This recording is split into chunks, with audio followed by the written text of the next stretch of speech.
हा मोठा रवा आहे, तर हा मोठ्या रव्याची आपण खीर बघूया आज. हा मोठा रवा अर्धा कप,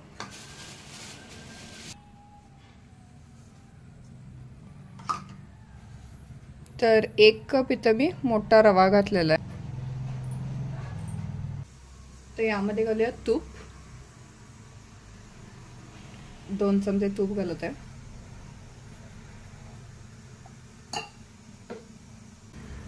आपण हे चांगलं भाजून घेऊया. रवा चांगला जरा भाजायचा, कच्चा ठेवायचा नाही रवा.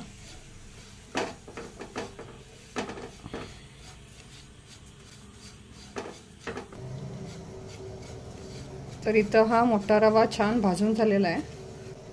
तर यामध्ये गरम पाणी ओतायचं. जेवढा आपण मोठा रवा घेतो त्याचा डबल आपण गरम पाणी घ्यायचं. गॅस सिम ठेवलं.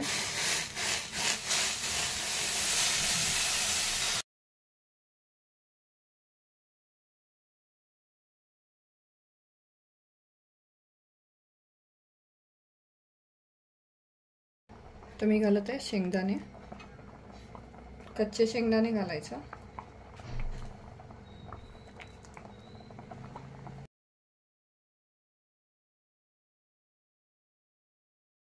मी घालत आहे पाऊण कप. 1 कप मी रवा घेतला, त्यासाठी पाऊण कप मी हे गूळ पावडर घालत आहे. आणि ही माझी काळं गूळ आहे माझ्याकडे, तर मी काळा गूळच वापरते केव्हाही.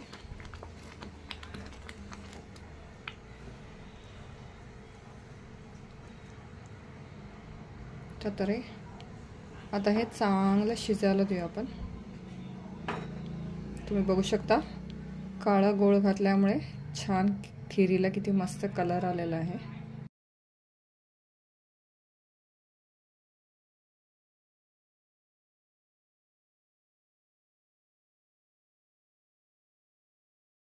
जायफळ आणि सुंठ पावडर घातलाय. हे ड्रायफ्रुट्स आणि वेलची पावडर.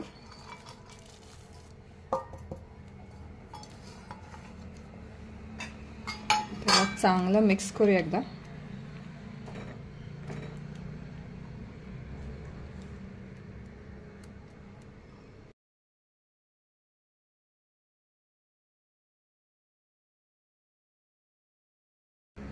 तर आता हे झापून एक 10 मिनिटांसाठी ठेवून द्या.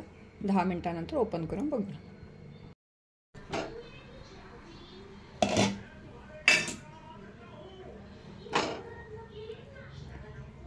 आपली खीर इथं रेडी झालेली आहे.